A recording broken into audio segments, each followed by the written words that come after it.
بسم اللہ الرحمن الرحیم۔ کلاس میں دوسرا دن پروفیسر صاحب کلاس میں داخل ہوئے، اپنا رخ بلیک بورڈ کی طرف کیا اور اس پر ایک سفید کاغذ چسپا کر دیا، مارکر لیا اور اس بڑے سفید کاغذ کے اوپر ایک سیاہ نقطہ لگا دیا۔ پھر کلاس کی طرف مخاطب ہوئے اور ان سے پوچھا، آپ کو اس بورڈ پر کیا نظر آ رہا ہے؟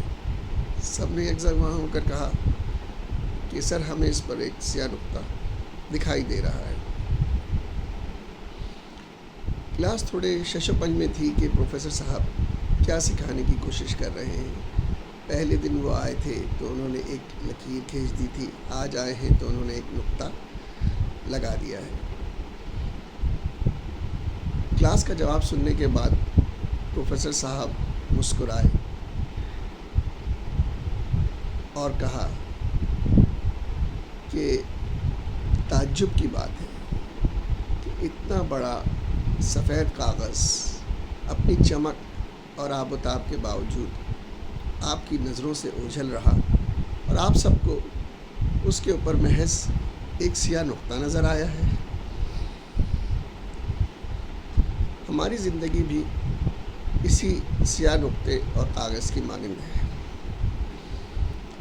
ہم جو اچھے کام کرتے ہیں، نیکیاں کرتے ہیں، اس کی مثال اس سفید کاغذ کی طرح ہے، اور جو چند کوتاہیاں زندگی میں ہو جاتی ہیں، غلطیاں ہو جاتی ہیں، وہ اس سیاہ نقطے کے مانند ہیں۔ لیکن دیکھا جائے تو لوگوں کو اس سفید کاغذ کے مقابلے میں یہ سیاہ نقطہ زیادہ نمایاں دکھائی دیتا ہے، یا وہ ہمارے اس سیاہ نقطے میں زیادہ دلچسپی رکھتے ہیں۔ ہماری زندگی کی ساری اچھائیاں، سارے نیک عمل محض ایک کوتاہی کی وجہ سے پس پش ڈال دیے جاتے ہیں۔ آپ ایک گلاس لیں، آدھا گلاس پانی سے بھرا ہوا ہو اور اس کے متعلق لوگوں سے پوچھیں۔ 80% لوگوں کا کہنا یہ ہوگا کہ یہ گلاس خالی ہے، جبکہ 20% لوگوں کا کہنا یہ ہوگا کہ اس میں آدھا گلاس پانی بھرا ہوا ہے۔ دیکھا جائے تو دونوں میں کوئی فرق نہیں، آدھا گلاس خالی ہے، آدھا گلاس بھرا ہوا ہے، لیکن در حقیقت یہ دو طرح کے انداز فکر رکھنے والوں کا ہمیں بتاتا ہے، ایک مثبت اور ایک منفی۔ جو منفی لوگ ہوتے ہیں وہ ہمیشہ چیز کا برا پہلو سوچتے ہیں، نیگیٹو سوچتے ہیں، اسی کو ہائی لائٹ کرتے ہیں، جبکہ جو مثبت سوچ رکھنے والے لوگ ہیں وہ ہر چیز میں اس کی خیر تلاش کرتے ہیں۔ ہماری زندگی اگر دیکھا جائے تو لوگوں کے کہنے کے مطابق اس پہ اثرات مرتب ہوتے ہیں۔ لوگ کہتے ہیں یہ چیز کہ ایسا کرو گے تو ایسا ہو جائے گا۔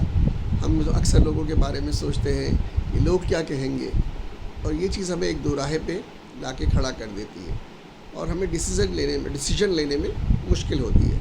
ہم ایک طرح سے نفسیاتی الجھن کا شکار ہو جاتے ہیں۔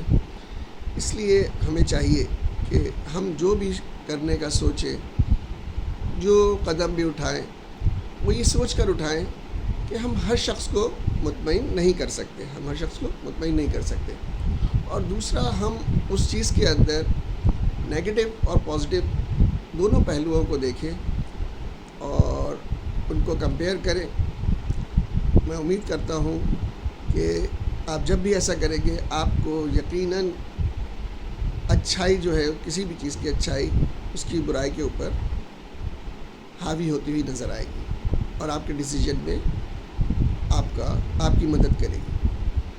زندگی بھی ہماری اگر دیکھا جائے تو اسی طرح ہے کہ ہم اپنی اچھائیوں کو تو آگے رکھتے ہیں اور دوسرے کی برائی کو دوسروں کے آگے پیش کرتے ہیں، تو اس سے ہمیں اجتناب کرنا چاہیے اور ہمیشہ دوسرے کی اچھائی کو بھی اجاگر کرنا چاہیے۔